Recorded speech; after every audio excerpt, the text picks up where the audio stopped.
Bouge la France dans quelques instants sera consacrée en grande partie au PS. Ça ne vous étonne pas, ça y est, c'est Martine Aubry, la nouvelle première secrétaire.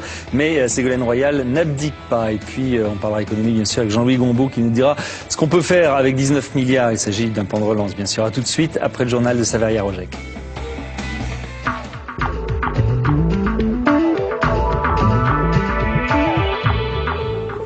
Bonsoir et bienvenue dans ce journal. Martine Aubry est officiellement la nouvelle secrétaire du PS avec 102 voix d'avance.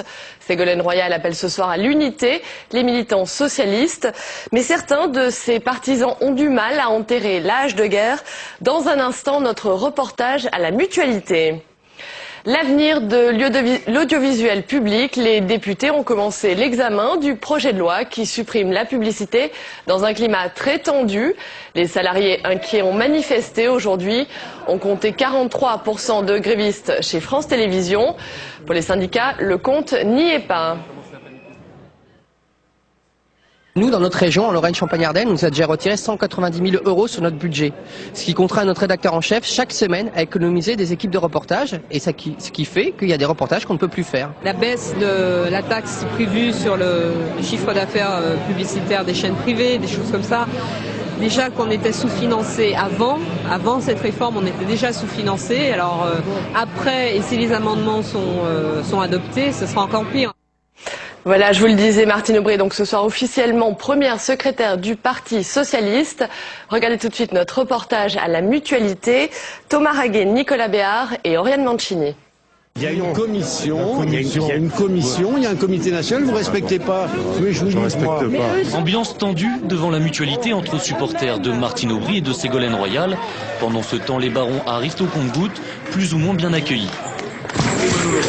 Vous comprenez les sifflets des militants, Valls? J'entends beaucoup d'applaudissements. Une heure plus tard, le Conseil national approuve le verdict de la commission de récollement. Martine Aubry est officiellement première secrétaire du PS avec 102 voix d'avance. L'heure est à l'apaisement. Il y avait un sursaut collectif à produire. On avait donné pendant trop de jours un spectacle qui n'était pas celui que les Français attendaient. Ils attendaient qu'on soit démocratique. On l'a été. Écoutez, autour de Martine, je pense que tout le monde va se mettre au boulot. Martine elle-même a pris une initiative vis-à-vis de Ségolène qu'elle va voir. Donc voilà, il faut tous se rassembler maintenant. Illustration de cet appel au rassemblement, les premiers mots du nouveau leader du PS sont pour son ancienne rivale. Le premier mot qui a été le mien s'est adressé à Ségolène Royal. D'abord pour dire que, alors que je viens d'être choisie par les militants comme première femme, première secrétaire du Parti Socialiste, Ségolène Royal a été la première femme candidate à la présidence de la République dans notre pays. Très vite, Ségolène Royal arrive à son tour. L'ancienne candidate à la présidentielle prône elle aussi le rassemblement, mais semble ne pas reconnaître sa défaite. Nous avons réussi cet exploit de convaincre la moitié du Parti Socialiste, et peut-être un peu plus, en ayant la totalité de l'ancien appareil du Parti Socialiste contre nous. Aujourd'hui, l'heure est à l'unité et au rassemblement. Et je voudrais vous dire que toute notre énergie, nous allons la mettre pour continuer à aider le Parti Socialiste. Dehors, les militants déçus restent sur leur faim. Manuel Valls, lui aussi, n'en démord pas. Il crie au déni de justice. Les partisans de Ségolène Royal maintiennent leur recours devant les tribunaux. Plusieurs centaines de jeunes ont participé à une marche silencieuse à Villiers-le-Bel en mémoire de Lakami et Mohsin. Les deux adolescents sont morts il y a un an, jour pour jour, dans la collision de leur moto avec une voiture de police. Ce drame avait provoqué 2 jours d'émeute. L'enquête sur l'accident est toujours en cours. Et puis un troisième SDF retrouvé mort dans le bois de Vincennes. L'homme, un sans-abri, a été découvert cet après-midi par Emmaüs. Christine Boutin, la ministre du Logement, s'est rendue ce soir sur place. La France va entrer en récession en 2009. Selon l'OCDE, le PIB devrait baisser de 0,4% et le chômage grimper à 8,2% de la population active. Récession également pour l'Allemagne et les États-Unis. Nicolas Béard. Ça se confirme, la crise est loin d'être finie.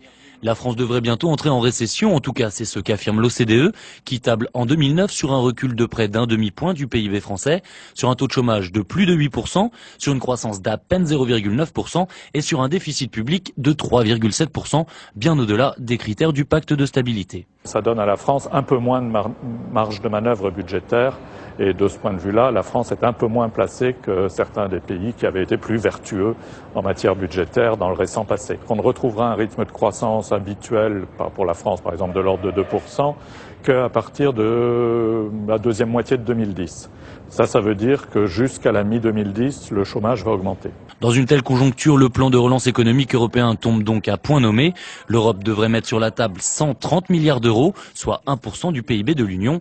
Nicolas Sarkozy veut des investissements massifs, notamment dans les infrastructures, mais aussi en matière de recherche et d'innovation. Il s'agit plus peut-être de modes de croissance nouveaux, que ce soit sur les plans de l'énergie, que ce soit sur le plan de l'infrastructure, sur le plan de la recherche, de l'université. Au fond, tout ce que nous avons comme retard massif, et nous avons des domaines de retard massif dans tous les pays, notamment dans le nôtre, eh bien c'est le moment ou jamais d'investir dans ces domaines-là. Les politiques des États membres sont pour le moment contradictoires. La Commission européenne devra donc y mettre bon ordre. Londres a abaissé unilatéralement son taux de TVA. Nicolas Sarkozy veut un plan pour l'automobile, tandis qu'Angela Merkel reste sceptique sur un plan de relance commun. La crise et ses conséquences sociales, la tendance est très mauvaise pour les chiffres du chômage en octobre. Déclaration du secrétaire d'État à l'emploi Laurent Wauquiez. Premier touché par les suppressions d'emplois, le secteur industriel. Nicolas Sarkozy a annoncé aujourd'hui l'augmentation des contrats de transition professionnelle. Anne-Louise Deran. Nicolas Sarkozy l'avait promis il y a un mois, il y aura plus de contrats de transition professionnelle. Un dispositif pour aider les licenciés économiques d'entreprises de moins de 1000 salariés. Des salariés de plus en plus nombreux à faire les frais de la crise. Il va maintenant être possible sur 25 bassins industriels en difficulté. Donc on fait plus que tripler le nombre de bassins qu'on prend avec les CTP. 70% des sites industriels, dont celui de Vitré en Ille-et-Vilaine. Il permet aux chômeurs qui le souhaitent d'avoir un revenu de 80% de son salaire brut pendant un an et de suivre une formation pour être ensuite reclassé. Ce sont très souvent des formations autour des emplois à la personne. Il y a une forte demande aujourd'hui autour de la garde d'enfants, autour de l'accompagnement des personnes âgées. On a des difficultés de recrutement dans ce domaine. Et donc on a un certain nombre de personnes que nous avons pu réorienter vers ces nouveaux métiers qui par définition, eux, ne sont pas délocalisables. 70% des salariés ont trouvé un contrat stable, mais ce dispositif est onéreux pour les entreprises et l'État. Pas sûr alors qu'ils puissent faire face à la hausse des licenciements économiques, notamment dans le secteur automobile touché de plein fouet par la crise, comme c'est le cas à Montbéliard. Le nombre de contrats de transition professionnelle est limité à plusieurs centaines. Et lorsqu'on a affaire à un mouvement de grande ampleur, il n'a pas la même efficacité. Une première mesure qui ne suffit pas à rassurer le secteur automobile. Il attend le plan de relance présenté dans 10 jours par Nicolas Sarkozy. Les maires de France réunis en congrès, face à la crise, ils sont en première ligne. Les petites communes multiplient les initiatives pour aider leurs habitants dans ce contexte morose. Reportage Fabrice Cunet. Tapis rouge mais grise mine pour les maires réunis en congrès à Paris. La crise commence à s'installer dans leur village et ces maires de petites communes rurales manquent de solutions. La seule chose que j'ai pu faire au niveau de ma commune, c'est des logements sociaux, c'est tout. Enfin, parce qu'on avait les locaux qui s'y prêtaient, mais s'il avait fallu acheter, équiper, ça aurait été impossible. Sentiment d'impuissance parfois dans les couloirs. Philippe Baudouin tente sa chance au rugby virtuel sous les yeux de l'un des entraîneurs de l'équipe de France. Ce maire dans le Nord a dû créer une structure spécifique face aux difficultés actuelles. On a mis en place une épicerie sociale pour aider les gens à se sortir de leur situation et avec obligation d'ateliers de vie quotidienne, d'insertion et de parentalité.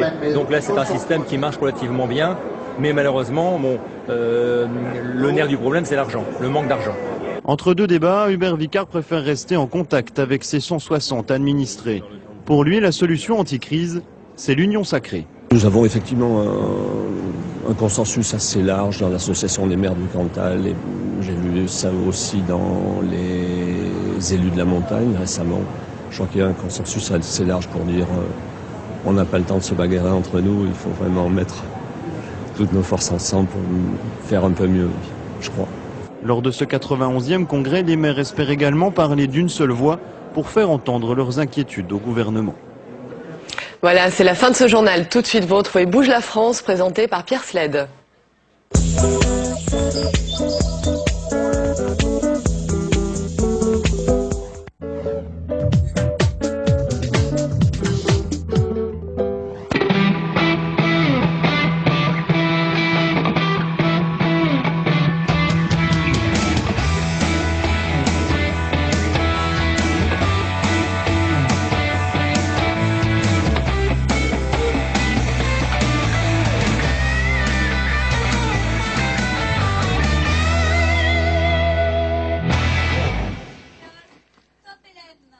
PD Brave au PS, c'est officiel ce soir, Martine Aubry devient la première secrétaire. Est-ce pour autant la fin de la crise? On en débat ce soir sur le plateau de Bouge la France. Mais tout de suite, c'est Jean-Louis Gombault qui nous aide à compter les milliards du nouveau plan de relance de l'économie française. Bonsoir à tous, bonsoir Jean-Louis. On commence par l'économie comme tous les soirs. La France aura donc bien un plan de relance. C'est Nicolas Sarkozy qui l'a annoncé aujourd'hui à Valenciennes. Et ça a été d'ailleurs affiné, cette information, il n'y a pas tellement longtemps, il y a 2 heures à peu près, par Christine Lagarde qui en a donné le montant, 19 milliards. Alors maintenant, le problème, c'est de savoir qu'est-ce qu'on fait avec 19 milliards. Est-ce qu'on peut dire que pour 19 milliards, t'as plus rien? Disons qu'avec 19 milliards, vous avez 1% du PIB français. Voilà. 1%, c'est grosso modo ce que proposera demain la Commission européenne. Vous savez que demain, elle présente son plan de relance coordonné pour l'Europe. Elle a consulté les 27 pays et on s'est entendu sur chaque pays pourrait mettre 1% de son PIB pour favoriser la relance sur son propre territoire. Et les Allemands disent on est d'accord, mais on les a déjà donné ce 1%. Donc il y a un consensus autour de cette somme. Alors, le problème, c'est qu'est-ce que c'est 19 milliards? Parce que c'est pas été très précisé. Et s'agira-t-il d'une dépense budgétaire? Alors, effectivement, demain, la Commission européenne confirmera qu'elle est prête à fermer les yeux pendant 2 ans sur le dépassement des critères de Maastricht. Mais le pacte de stabilité. Sur le pacte de stabilité, exactement. Si vous faites quand même les additions, grosso modo, la France, à la fin de l'année 2009, sera au moins à 3,8% de déficit. Si vous rajoutez 19 milliards d'euros de dépenses pour la relance, on va approcher les 5% du déficit. C'est donc quelque chose, même si la Commission européenne ferme les yeux, ça commence à devenir quand même assez critique d'arriver à de tels niveaux. C'est pourquoi on peut penser que quand on parle de 19 milliards, on parle peut-être aussi d'une restructuration de dépenses diverses déjà engagées. Et on va, pour ne pas se disperser, on devrait les cibler, les centrer dans 2 domaines particuliers, l'automobile et le bâtiment. Pourquoi l'automobile et le bâtiment? L'automobile, depuis le début du mois de novembre, on a annoncé 10 000 suppressions d'emplois dans ce secteur, c'est quand même pas mal. Et le BTP, le bâtiment et travaux publics, à cet après-midi dit qu'en 2009, il y aurait 25 000 à 30 000 suppressions d'emplois dans le secteur du bâtiment. Donc on va sans doute se concentrer sur ces 2 secteurs-là. D'accord. Alors maintenant, essayez de nous expliquer ce qu'il y a un petit peu dans tous ces milliards, parce que on en parlait de milliards pour les banques, pour les crédits, pour le fonds de soutien, et maintenant ce sont c'est encore un plan de relance. Ils vont où? Ils viennent d'où? Alors, je crois que ça serait une erreur d'additionner ces milliards, parce qu'en fait, ça serait additionner comme on dit, des choux et des carottes. Là, on a 19 milliards.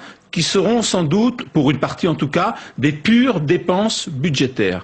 Mais il y a eu aussi les 22 milliards qui seront consacrés au crédit accordés à des petites et moyennes entreprises qui viendront de différents livrets d'épargne et qui sont redistribués via la caisse dépôt et consignation. Donc là, il ne s'agit pas d'une dépense, il s'agit de crédits nouveaux qui seront apportés aux petites et moyennes entreprises. Ensuite, vous avez eu 340 milliards qui, eux, seront des garanties de crédit des banques. Les banques qui prêteront de l'argent à des entreprises qui ont peur de prêter cet argent seront garanties jusqu'à une hauteur de 340 milliards sur ces crédits avancés. Donc là aussi, il ne s'agit pas de dépenses.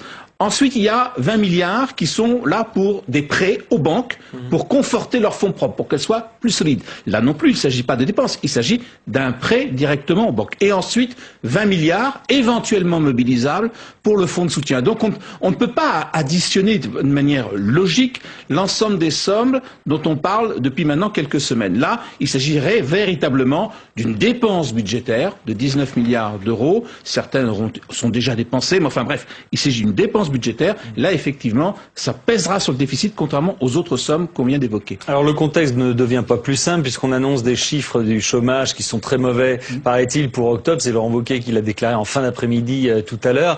Est-ce que ça va aider justement ce plan de relance, le chômage, parce que c'est mauvais pour octobre et a fortiori ça va être mauvais novembre, peut-être décembre aussi. Monsieur Wauquiez l'a dit puisqu'il a dit que ça va être mauvais pendant un an. Il a dit ça tout à l'heure. Donc, et il a dit pour octobre on sera à peu près au niveau d'août. Alors j'ai regardé les chiffres d'août, ça voudrait dire en août on a eu 42 000 chômeurs de plus. Là ça fera donc, disons, il a dit presque aussi, donc je vais mettre 40 000. Et ça va durer quand même pendant un an. Un an c'est quoi? L'OCDE a publié cet après-midi ses perspectives économiques pour l'année 2009. Elles sont, vous vous en doutez, mauvaises. Moins 0,6% de croissance pour la zone euro, donc négatif, moins 0,6, et dit que à partir de 2010 on aura une reprise. Le problème, c'est que cette reprise, que ce soit en France, dans la zone euro ou ailleurs, ne sera possible que s'il y en a une aux États-Unis. Or, en 2009, la crise sera assez grave aux États-Unis. La récession sera de moins 0,8, nous dit l'OCDE. Donc là, pour l'instant, toutes ces mesures ne peuvent être efficaces que s'il y a un rebond américain. Et ce rebond américain n'est pas garanti. Très bien, merci beaucoup Jean-Louis. J'en profite pour vous donner les chiffres de New York Stock Exchange. Wall Street avec le Dow Jones qui a plus 0,48 et le Nasdaq à moins 0,72. Voilà, on va maintenant parler du PS. Suite mais pas fin du feuilleton. C'est officiel ce soir, le PS a tranché. Martine Aubry succède à François Hollande. Est-ce pour autant la fin du psychodrame? Le PS va-t-il maintenant pouvoir recoller les morceaux? Tout de suite, le décryptage de nos éditorialistes sur le plateau de Bouge la France.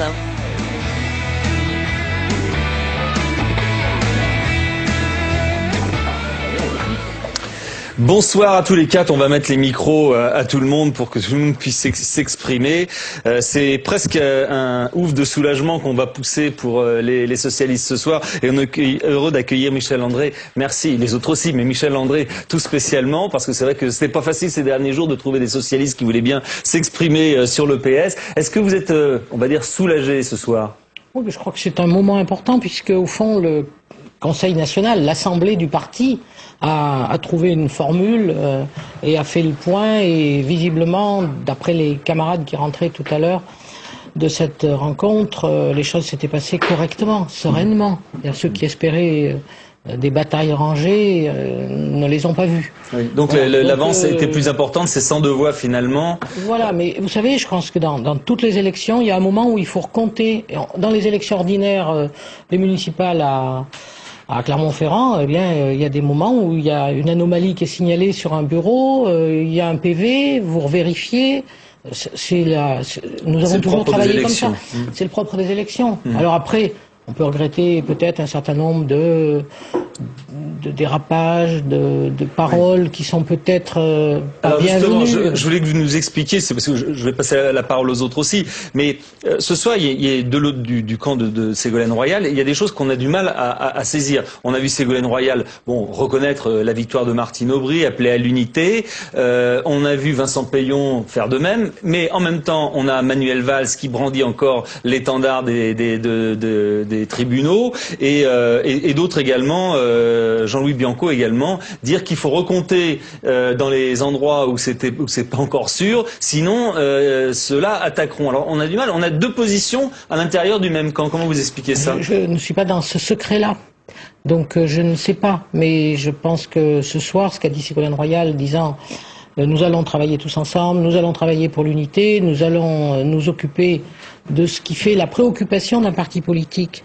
Et ce qui fait notre quotidien dans l'hémicycle en ce moment, c'est-à-dire les questions que vous évoquiez, l'emploi, le chômage, les difficultés des Français, paraît très supérieur à quelques contestations, sans doute encore. J'espère que tout le monde va se reposer ce soir et demain réfléchir au fond. Monter sur des grands chevaux, c'est bien, mais il faut redescendre. D'accord. Alors Yves, est-ce que comment vous l'analysez cette différence de position à l'intérieur du camp royal?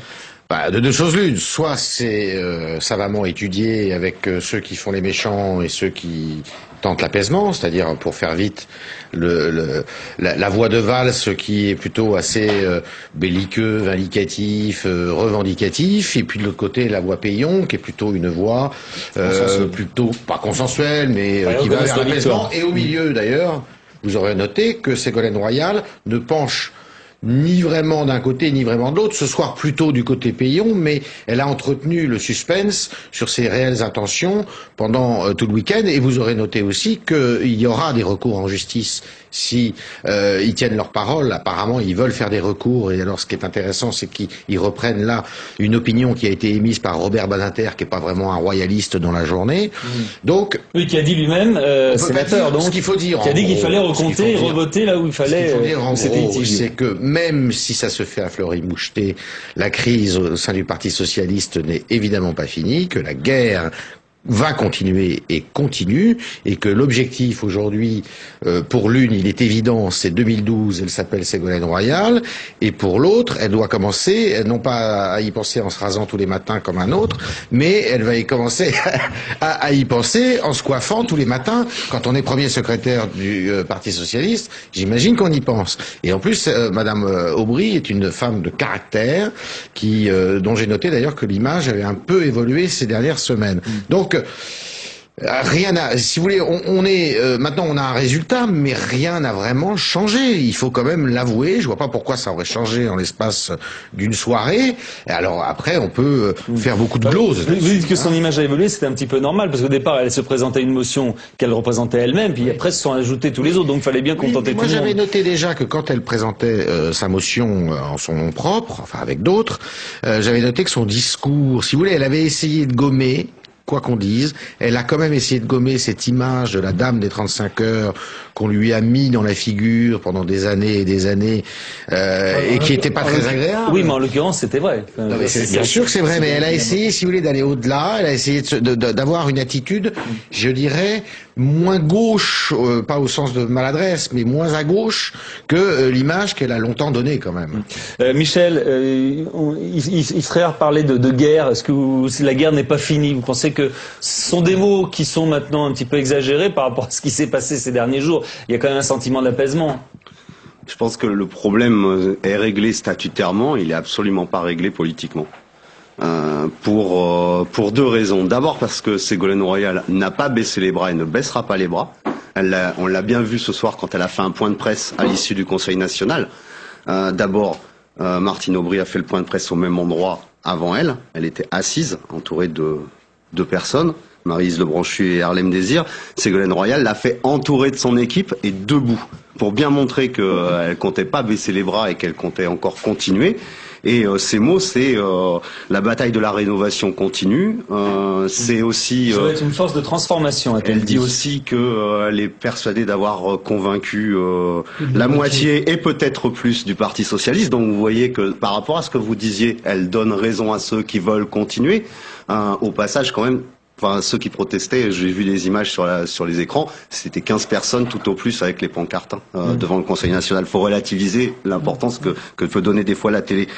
Ça, c'est le premier problème. C'est-à-dire qu'on va avoir un travail de sape, une guérilla permanente qui va être menée par les partisans de Ségolène Royal. Ensuite, la majorité de Martine Aubry, elle est extrêmement hétéroclite. Martine Aubry, à l'intérieur du Parti socialiste, peut passer des fois pour... Elle a été présentée même par les proches de Benoît Hamon comme étant ayant l'image d'une ligne à gauche. Mais quand elle doit donner des gages à la majorité du parti qui l'a élue et qui va la soutenir, on entend déjà un autre discours. Et ce soir, moi j'ai entendu quelque chose qui est tout à fait frappant, parce que c'est justement ce qui faisait le clivage entre la gauche du PS et le reste, c'est que Martine Aubry, elle dit que, bien sûr, elle était sur une gauche européenne, et elle dit l'Europe est un projet pour la gauche en soi, même si on voudrait qu'elle soit un peu plus politique, un peu plus sociale, etc. Donc ça veut dire que tel que l'Europe est actuellement, les oui au traité continuent et c'est eux qui ont gagné. Ça va lui poser des problèmes. Sur d'autres sujets, ce sera pareil. François Hollande parle un sursaut en guise de témoin qu'il a donné à Martine Aubry.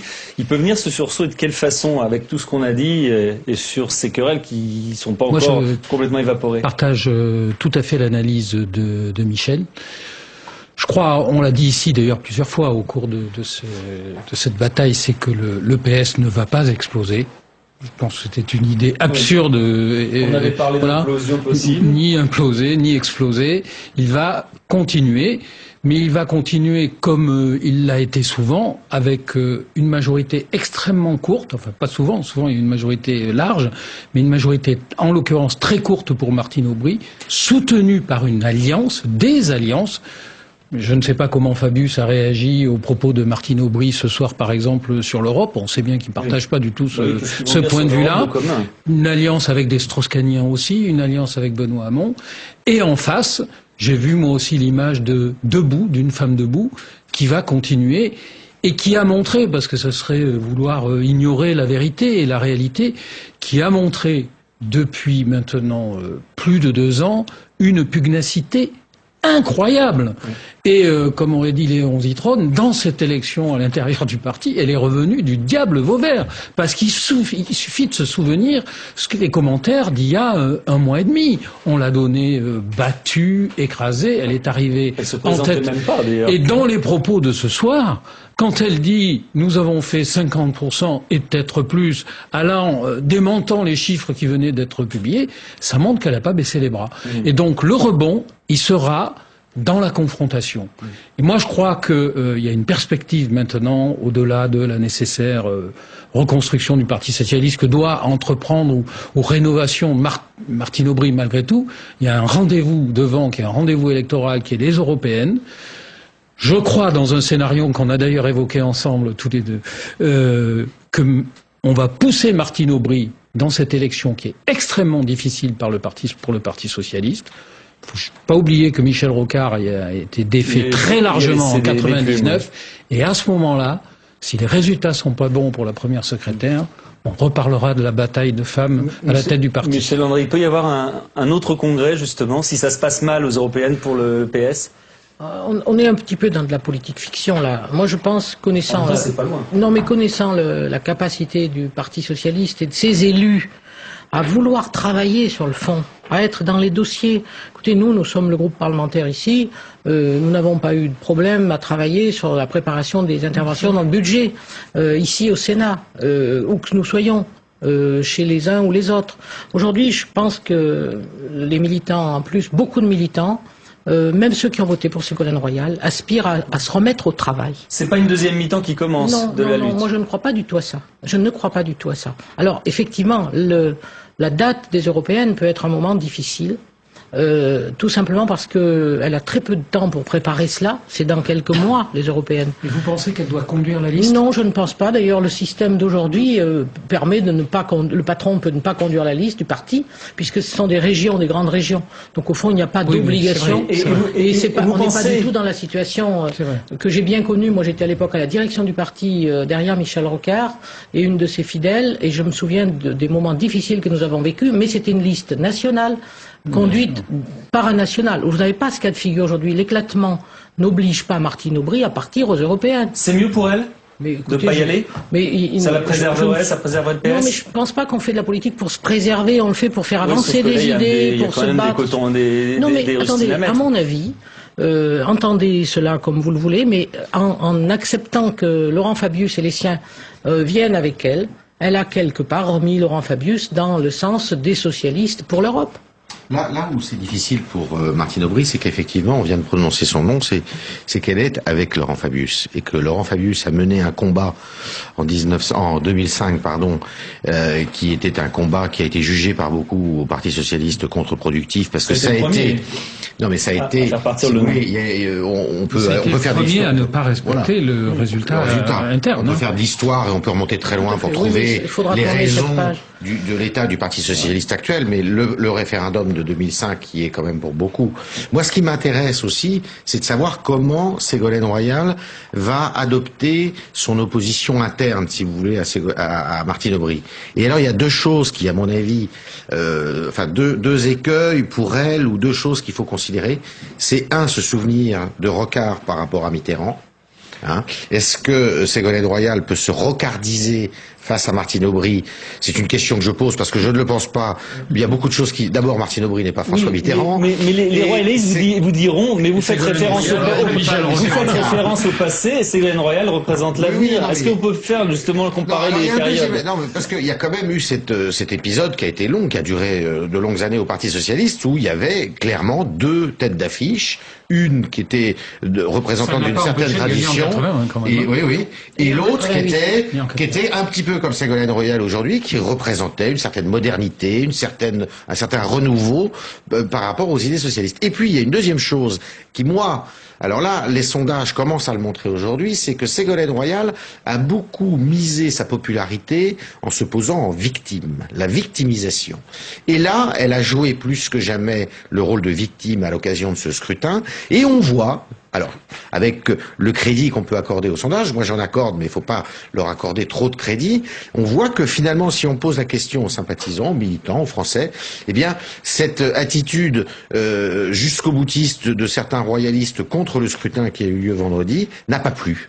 Apparemment, ça n'a pas plu. Et là, c'est qui tout double. Soit, au contraire, elle s'est renforcée, soit elle a écorné son image. Alors, vous faites référence à deux sondages, on va les donner, parce que effectivement, ça n'a pas plu. Ça, c'est un sondage BVA France Inter qui a été publié lundi dernier, qui dit que 71% des Français et 66% des socialistes jugent que Ségolène Royal avait tort de ne pas admettre sa défaite. Et il y a un autre sondage qui sort demain, donc dans l'Express, qui est un sondage, pour tout citer, BVA Orange Express, qui parle du candidat idéal préféré pour 2012 à l'intérieur du Parti socialiste. Alors attendez, je vous dis juste, pour les Français, l'ensemble des Français, Strauss-Kahn arrive en tête avec 32%, et derrière il y a Ségolène Royal et Martine Aubry à égalité 19 et Bertrand Delanoë à 16. Ça, c'est pour l'ensemble des Français. Et en ce qui concerne les sympathisants du PS, eh bien là, c'est Ségolène Royal qui arrive en tête avec 30%, Dominique Strauss-Kahn avec 27 et Martine Aubry 20, Bertrand Delanoë est à 14. La question, c'est qu'est-ce qui vaut mieux aujourd'hui pour le PS, mettre devant quelqu'un qui plaît à l'ensemble des Français ou quelqu'un qui plaît avant tout aux militants et aux sympathisants? Moi, je pense que le mot plaire n'est pas adapté, cher Pierre, ne vous en déplaise. Quand on dit préférer des Français, c'est compliqué à... Mais la question, c'est un parti politique, ce n'est pas un endroit pour plaire, c'est un endroit pour travailler, pour construire, pour échanger, pour convaincre, les questions, on les pas posées comme ça. Pour mettre en œuvre une politique. Et devant les enjeux, ceux que nous décrivions il y a quelques minutes et ceux que nous pouvons voir dans nos quotidiens, devant la question du chômage, devant les dérapages financiers dans lesquels nous sommes, devant ce qui sera dans quelques jours une présidence qui ne sera pas une présidence française avec un président de la République qui sera partout dans le monde au nom de l'Europe, mais qui sera de nouveau dans le territoire national pour œuvrer là, je pense que nous avons besoin de nous travailler. Nous avons besoin, écoutez, en ce moment, nous sommes sur des débats budgétaires difficiles, sur l'augmentation de telle ou telle chose, des passeports, devant le niveau de vie des Français. Et c'est bien plus sérieux, c'est de ça que les militants socialistes ont besoin. Aujourd'hui, ils nous demandent de rester au travail. Pas seulement de plaire.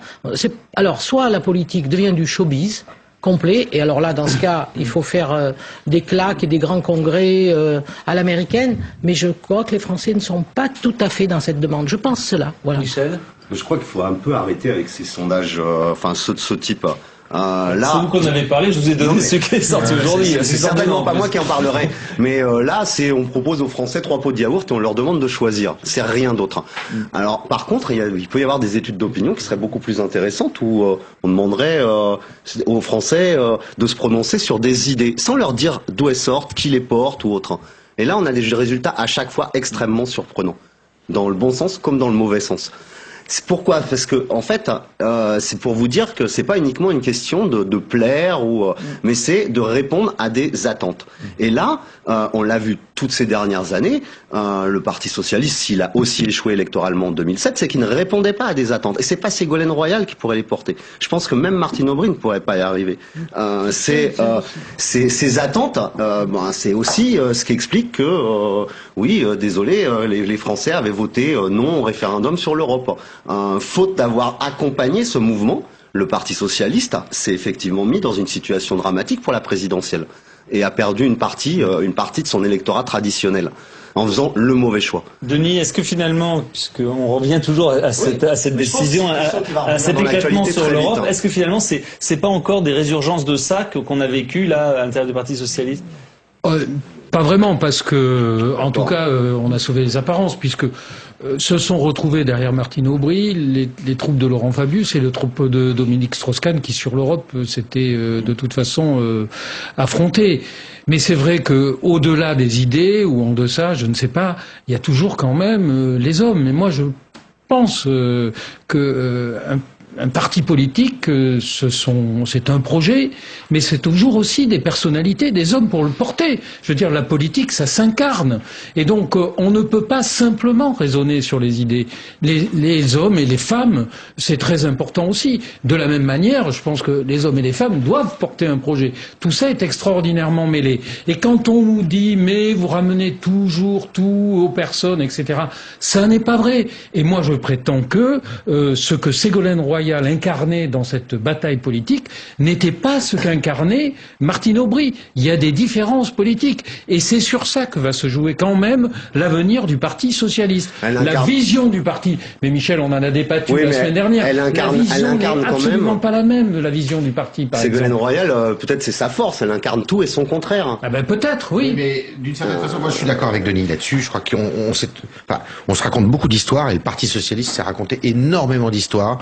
Souvenez-vous. Et d'ailleurs, pour finir sur une bataille de personnes, quand on n'a pas arrêté, ils n'ont pas arrêté de dire les idées d'abord, après on verra qui les porte. C'est faux, c'est archi faux. Et l'histoire politique montre que ça ne peut pas fonctionner comme ça. L'histoire politique montre qu'il y a toujours un individu qui est plus charismatique que les autres, qui est plus doué que les autres, qui est plus tenace que les autres et qui porte des idées.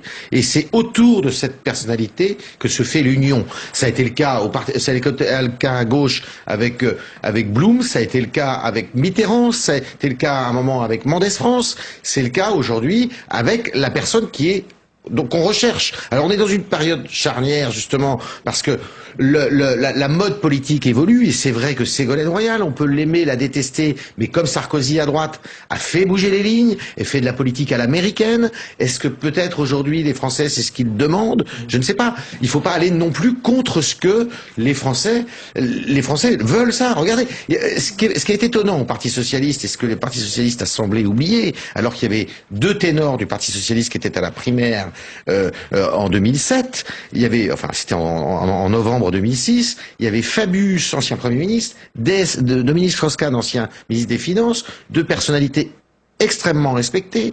Ils se sont pris, pardon du vocabulaire, mais une veste par quelqu'un qui n'a jamais occupé que des petits postes à l'intérieur des gouvernements socialistes qui ont été aux affaires en France. Michel, Ségolène Royal parle de transformation, elle veut contribuer à transformer le parti. Qu'est-ce qu'il y a à transformer? Qu'est-ce que vous retirez de tout ce qui s'est passé, ce dont on a parlé des dernières élections nationales perdues, de ce qui s'est passé là, de cette crise? Qu'est-ce qu'il va falloir changer de façon urgente à l'intérieur du PS? Je crois que là, effectivement, il y avait bien deux conceptions portées. Et aujourd'hui, la majorité qui soutient Martine Aubry, elle a choisi un parti plus classique de militants, avec des élus qui restent des militants. Elle a choisi ça. Elle n'a pas choisi le mouvement de ceux qui viennent et qui vont. Moi, je vais vous dire, pour être toute simple, je suis une militante depuis bien des années. Et que font les militants? Qu'est-ce que c'est un militant socialiste ou un militant d'ailleurs? Un militant, c'est quelqu'un qui est à la disposition de son parti pour les tâches, toutes les tâches qu'on peut lui demander de faire. Ça veut dire venir passer un dimanche pour tenir les bureaux de vote les jours des élections. Tant qu'on n'a pas remplacé les citoyens par des machines, et visiblement les Français n'aiment pas bien les machines encore, c'est des gens qui ont dit, écoute, il y a 3000 tracts ce soir, il faut que demain matin ils soient tous dans les boîtes aux lettres, tu te débrouilles. C'est ça. C'est la différence entre les militants et les supporters. Les militants, on leur dit ça, ils font. Ils disent ça m'arrange pas, mais je m'arrange. Donc, ils disent je serai dimanche au bureau de vote, je tiendrai ma permanence. Et puis voilà. Donc ce que vous dites, c'est qu'il faut refaire du PS un parti de militants. Mais bien sûr. Parce que là, c'est un petit peu, il est un peu parti dans tous les sens. Qui est capable de débattre, de partager, de travailler, d'admettre les idées des autres, de ne pas invectiver le camarade à côté. Moi, j'ai une histoire très rocardienne. Nous avons vécu un enfer à certains moments devant la puissance de feu des mitterrandistes. Ça n'est pas enviable. Pour autant, nous sommes encore là. Ça veut dire que nous étions suffisamment forts dans notre construction, personnellement et collectivement, pour pouvoir faire vivre tout cela les uns à côté des autres. C'est pas. Alors, il y a effectivement des personnalités charismatiques, mais il y a aussi des individus ensemble qui sont d'accord pour travailler ensemble et qui pensent que sur des sujets importants dont ils peuvent débattre, qui sont pas forcément des sujets visibles, il est utile de travailler ensemble et de s'entendre. Mais de travailler. Moi, j'insiste beaucoup là-dessus. La transformation, vous l'avez comment, Michel? Mais la seule vraie ligne de clivage, elle était là. Elle était sur la conception du parti. Sur les grandes lignes politiques, sur les orientations globales, les réponses à apporter, les réformes à faire. Je pense qu'il y a accord fondamentalement sur, en gros, c'était 80% du parti était d'accord. Et il y avait entre Ségolène Royal et Martine Aubry, il y avait pas vraiment d'écart sur ces questions-là. Par contre, la ligne de clivage est passée effectivement sur la conception du parti. C'est pour ça que c'était pas compréhensible à l'extérieur. Et par contre, c'est effectivement, ça touche directement à l'identité du socialisme, mais c'est une évolution qui se fait et qui a commencé à se faire et qui va se poursuivre. C'est juste une question de rythme, je pense. Et du côté de chez Martine Aubry, ça freine des cas de fer. Ségolène Royal est pour aller beaucoup plus loin. Et elle l'a encore dit hier à la télé en disant qu'elle avait eu Walter Veltroni. C'est le modèle. Walter Veltroni, c'est le président du Parti démocrate en Italie. C'est un parti ni de gauche ni de droite qui se situe au centre et qui supprime tout ce qui fait les structures du parti classique pour avoir une relation directe entre le leader et les groupies en bas. Voilà, ça c'est la conception qui permet pas. Là, on a vraiment deux visions différentes. Oui. C'est-à-dire que Martine Aubry, elle ne va pas vers ça. Il me semble que non. Je crois que ce que vous venez de dire, je crois que les Français le comprennent très clairement. Et il y avait deux visions du parti.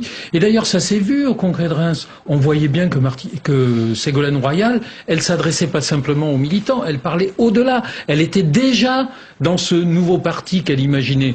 Tandis que Martine Aubry, quand elle a fait son discours, elle ne s'est adressée qu'aux militants, ça ne franchissait pas. C'est pas normal, c'est pas étonnant. Nous étions au congrès du Parti socialiste. Voilà. Oui, mais bien sûr. Mais si on parle pas à ce moment-là aux militants, on parle quand? Mais ce que je veux dire, c'est que l'évolution, elle est quand même profonde. Si Ségolène Royal a fait le score qu'elle a fait, c'est parce que le nouveau parti dans lequel elle se projette, il est déjà là. C'est ce qui me fait dire que c'est ce qui fait que le bras de fer va continuer. Exactement. Non seulement le bras de fer va continuer, mais en plus, aucun des problèmes n'est réglé. Et ça va être, c'est une espèce de bataille démographique. C'est ça, c'est qui va avoir le plus de nouveaux adhérents, etc. Ségolène Royal ce soir a appelé les jeunes de banlieue à adhérer, à venir dans le parti. Donc elle renonce pas à recruter et on a vu quand on allait sur le terrain que c'était des recrutements récents qui faisaient sa force, mais des recrutements non formés, des gens qui prennent leur opinion à la télé, qui prennent leur opinion dans les magazines, les journaux gratuits ou autres. Donc, non, mais je crois qu'il y a une dimension quand même qu'on ne prend pas suffisamment chez les militants socialistes et les sympathisants. D'abord, une incidente, je crois que c'est Victor Hugo qui a dit que de toute manière la forme trahissait le fond. Et c'est vrai, d'une certaine façon, on l'a vu là. Mais il y a une chose aussi, c'est que les socialistes, ça fait quand même très longtemps qu'ils n'ont pas gagné d'élections nationales et qu'ils en ont peut-être un peu assez. Enfin, moi, c'est les échos que j'ai de droite et de gauche, à l'intérieur de PS. De gauche. À gauche.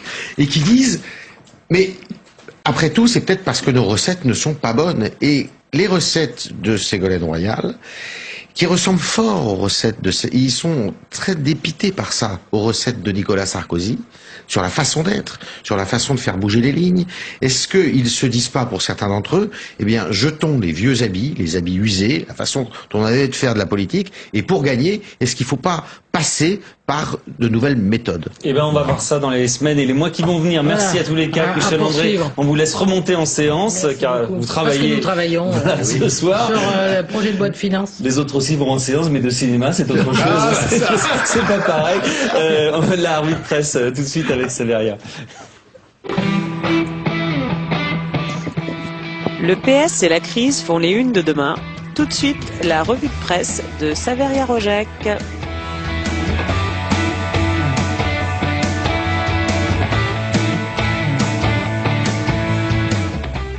On y va, La nomination de Martine Aubry à la une de la Voix du Nord. Le Conseil national a confirmé l'élection de la maire de Lille à la succession de François Hollande. Martine Aubry l'emporte avec 102 voix d'avance. La nouvelle premier secrétaire à la une du Dauphiné libéré également. Ce soir, les partisans de Ségolène Royal annoncent un recours en justice si un nouveau vote n'est pas organisé. Ségolène Royal appelle, elle, à l'unité. Le plan de relance français à la une de la Tribune, 20 milliards d'euros devraient être débloqués pour relancer l'économie. Deux secteurs sont particulièrement visés, l'automobile et le bâtiment. Et on termine avec la Croix et les conséquences sociales de la crise économique. Les entreprises ont annoncé des fermetures provisoires d'usines, témoignages de salariés contraints au chômage technique. On va se quitter là-dessus. Merci Saveria. Philippe de Sonny réalisait cette émission. Hélène Risser était son éditrice. Et Xavier Lalu l'a préparée. Tout de suite face à nous, Michel Rossior reçoit Nadine Morano. Au revoir et à demain. Merci.